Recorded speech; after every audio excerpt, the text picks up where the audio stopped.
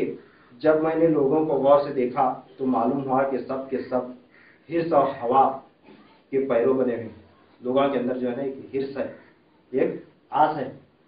ایک آس ہے اور حرص ہوا کے پیچھے بھاگ رہی دنیا پوری۔ آج 1 ایکڑ کھیت لیا، پھر سویرے 2 ایکڑ لینا، پھر اسے حرص ہوتی کہ 3 ایکڑ لینا۔ آج 1 گاڑی لیا تو سویرے حرص ہوتی کہ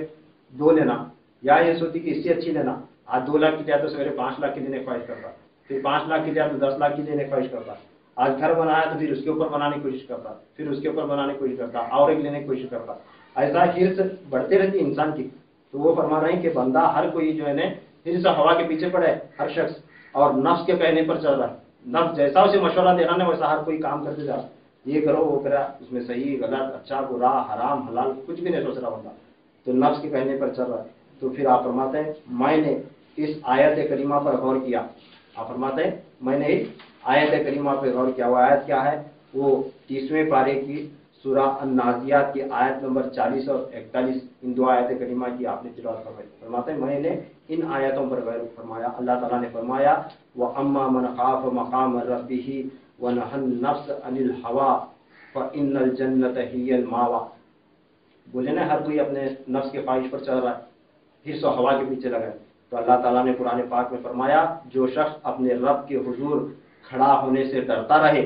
آخرت میں جا کر میرا کیا ہوگا، میں کیسا میرے اللہ کو منہ دکھانا، میں جو زندگی یا دنیا میں گزاروں، مجھے نہ نماز کی فکر ہے، نہ روزے کی فکر ہے، نہ رمضان کی فکر ہے، نہ شب برات کی فکر، نہ شب معراج کی فکر، روزہ آیا تو بھی کیا، رمضان آیا تو بھی کیا، بقرعید آئی تو بھی کیا آیا تو بھی کیا، نہ زکوٰۃ دینے کی ضرورت، نہ روزہ رکھنے کی ضرورت۔ ایک جانور کی طرح انسان زندگی گزار رہا ہے کہ نہیں، اسے کچھ فکر ہی نہیں، ایک جانور کی طرح کھانا پینا، بچے پیدا کرنا، سونا اٹھنا، پھر زندگی کو لگنا، یہ کام میں ہے، وہ جانور بھی کر رہا ہے۔ جو کام جانور کرتا ہے وہ کام ہمیں کرنا ہے، کون سا بھی بڑا کام نہیں۔ کھانا پینا، اپنی اولاد کو بڑھانا، یہ جو ہے نا یہ جانور کرتا ہے۔ اس کے علاوہ جو کرنا ہے وہ اللہ تعالیٰ قرآن پاک میں سب کچھ بیان فرمایا۔ اس کے علاوہ جو کرنا، آپ فرماتے ہیں جو شخص اپنے رب کے حضور کھڑا ہونے سے ڈرتا رہا اور اس نے اپنے نفس کو بری خواہشات و شہوات سے باز رکھا تو بے شک جنت ہی اس کا ٹھکانہ ہے۔ اللہ تعالیٰ قرآن میں فرمایا۔ تو آپ فرماتے ہیں کہ میں نے اس آیت پر غور کیا تو اللہ تعالیٰ نے فرمایا ہے کہ لوگوں اپنے نفس کے خواہشات کے پیچھے نہ بھاگو، اپنے نفس کے بری خواہشات کے پیچھے نہ بھاگو، انہیں خواہشات سے باز رکھو۔ ایسا جس نے کیا اور میرے حضور پیش ہونے سے ڈرتا رہا اس شخص کا ٹھکانہ جنت ہے۔ تو آپ فرماتے ہیں کہ مجھے یقین ہو گیا کہ قرآن شریف سچا ہے اور اللہ تبارک تعالیٰ کا وعدہ حق ہے، اس لیے میں نے نفس کی مخالفت پر کمر بستہ ہو گیا، اپنی نفس کی مخالفت پر کمر بستہ ہو گیا۔ اس دن سے میرا نفس اگر کوئی بھی مجھے مشورہ دیتا ہے تو میں اس کی مخالفت کرتا ہوں، کون سے بھی غلط کام کا مشورہ دیا نفس اس کی مخالفت کرتا ہوں، اس کے الٹ کام کرتا ہوں۔ تو فرماتا ہے اسے ہمیشہ کے لیے میں مجاہدے کے چولہے پر رکھ دیا، ہمیشہ اسے جو ہے مجاہدے کے چولہے پر جلاتا رہتا ہوں۔ اس کی کوئی بھی آرزو میں نے پوری نہیں کی، نفس کی کوئی بھی آرزو میں نے اس دن سے پوری نہیں کی۔ تب سے صرف اور صرف اللہ تبارک تعالیٰ کی اطاعت سے مجھے آرام اور سکون ملتا ہے، تب سے تب اللہ تعالیٰ کی عبادت اور اطاعت سے مجھے سکون حاصل ہوتا ہے۔ تو تب یہ خواجہ شفیق بلخی رحمۃ اللہ علیہ نے سنا تو آپ فرماتے ہیں کہ بیٹا تو نے بہت خوب کیا، اللہ تبارک تعالیٰ اس کام میں تجھے اور برکت عنایت عطا فرمائے۔ تو پھر یہ 2 ہے، پھر تیسرا فائدہ، اسی طرح چوتھا، پانچواں، چھواں، ساتواں، 8 فائدے جو حاصل کیا آپ نے بیان فرمائے۔ وقت چونکہ ختم ہو چکا، یہیں پر جو ہے نا میں اپنے تقریر کو روک لیتا ہوں۔ انشاءاللہ تبارک تعالیٰ اگر آئندہ جمعہ یا کبھی پھر موقع ملے تو اس کے آگے کے کون سے وہ فوائد ہیں جو آپ نے حاصل کیے تو اس کا تذکرہ کریں گے اور سنیں گے، اور ہم بھی اس پر عمل کرنے کی کوشش کریں گے انشاءاللہ تبارک تعالیٰ۔ اللہ تعالیٰ سے دعا کریں کہ ان بزرگوں کے صدقے میں، ان بزرگوں کے ناموں کے، ان کی نعمتوں کے صدقے میں اللہ تبارک تعالیٰ جو ہے ہمیں بھی ان جیسے اعمال کرنے کی توفیق نصیب عطا فرمائے۔ صرف ان کا تذکرہ سننا، ان سے عشق کرنا، ان سے محبت کرنا، ان پر فاتحہ پڑھ کر گھر چلے جانا اس سے کافی نہیں ہے۔ یہ بزرگان دین صرف اور صرف حضور صلی اللہ علیہ وسلم کی امت کو راہ راست پر لانے کے واسطے ایسے اعمال، ان قرآن آیات پر عمل خود کر کے دکھایا ہے، کیونکہ اپنے مریدین کے واسطے ایک راہ ہو، اپنے مریدین کی جو ہے اس راستے پر چلے۔ اس واسطے شفیق بلخی رحمۃ اللہ علیہ 30 سال تک اپنے ساتھ رکھ کر ان کی تربیت کرے اور یہ تربیت سے فائدہ حاصل ہوا کیا نہیں، کتنی باتیں کے اوپر جو ہے نا یہ عمل کر رہا ہے، وہ دیکھنے کے واسطے خود بیٹھ کر سامنے سوال کرے اور ان کی زبانی سنے کہ کتنے فائدے اٹھایا اور کتنی باتوں پر عمل کرا. تو ہمیں بھی مرید بنے سر ہے، ہمیں بھی مرید بنے سر. اگر نہیں بنے رہے تو بننا، کسی بزرگ کے بننا، مگر بن کر جو ہے نا میرے کاروبار میں برکت مجھے حضرت دعا کرو، یا تو ایک تعویذ دو، میرا بزنس اچھا نہیں چل رہا، میرے کھیت میں پیک نہیں آ رہی، ایک تعویذ دو، ناریل دو، لیمبو دو، یہ کام آپ پیچھے نہیں لگنا. مرید بننے کے بعد یہ جو ہمارا سلسلہ ہے، جس سلسلے میں مرید بنے اس سلسلے کا کیا فیض ہے، آپ صلی اللہ تعالیٰ علیہ وسلم کو کیا عطا کرے تھے، مولا نے مشکل کشاں کیا نعمت دیے، پھر وہ سلسلہ کیسا آیا، ان سلسلے میں اوپر جو بزرگان نے دن گزرے ان کو کیسی زندگی گزارے، وہ دیکھ کر زندگی گزارنے کی کوشش کرنا، ایسے سلسلے میں مرید ہونا. اور وہ سلسلے والوں کی طرح ان کی سوال پورے کار کو چھان کو، آج کون سا بھی مشکل ہے، یوٹیوب ہے، میڈیا کا دور ہے، گوگل پر ٹائپ کرے سارے کا سارا ان کی ہسٹری آ جاتی ہے، سب کچھ آ جاتا ہے، نہ کتاب پڑھنے کی ضرورت، نہ کیا نہ پڑھنے نہ آیا تو یوٹیوب پہ سننے تو آتا ہے کم سے کم. تو ان چیزوں کے پیچھے لگنا. مرید بننے کے بعد پھر آپ پاس تعویذ لیے، لیمبو لیے، میرا کاروبار اچھا ہو دے، میرا گھر چلن دے، میری شادی ہو دے، میرے بچہ کا یہ کام کے پیچھے ہر کوئی یہ کام پیچھے لگے. اور پیری مریدی کو یہ کر سمجھے خالی لوگ کیا سمجھے، پیری مریدی کہے تو اتجبا پیرا کو دعا کرے تو ہمارے گھر میں برکت ہوتی، ہمارا دھندا اچھا چلتا، ہمارا کام اچھا چلتا. یہ نہیں، یہ دھندا کام کوئی بھی نہیں کرے، یہ سب چیزوں سے انہوں جان چھڑائے. اب سنیں نا صرف 2 شرائط، تو آگے اور بھی ہیں. تو اللہ تعالیٰ سے دعا ہے کہ اللہ تعالیٰ ہمیں ان پر عمل کرنے کی توفیق نصیب عطا فرمائے. میرے کہنے میں، بیان کرنے میں، نام لینے میں کچھ بھی غلطی خامی تو اللہ تعالیٰ اپنے فضل و کرم سے معاف فرمائے. وآخر دعوانا الحمد للہ رب العالمین وما علیہ